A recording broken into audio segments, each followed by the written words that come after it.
Hello guys! So galing ako sa work and gusto ko lang sagutin tong comment from Joel TRBB. So sabi niya dito, pasok ako sa qualifications pero sa edad lang di ko alam, 36 years old po kaya qualified pa. So marami nagtatanong about age limit. Actually guys, sa Pilipinas lang talaga ang may age limit until 45 years old. Pero dito talaga sa Finland, kung andito kayo, hanggat kaya nyo magtrabaho, pwedeng-pwede kahit senior. So, yun lang talaga ang medyo masaklap kasi nga sa Pilipinas talaga may age limit.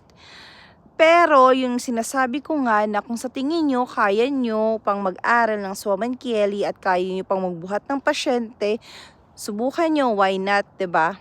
Pakita nyo, baka naman mabigyan kayo ng chance ng Topmic or ng other agencies. So, yun lang po. Thank you so much, Joel, TRBB, for the comment. Goodbye for now. See you on my next live and next vlog.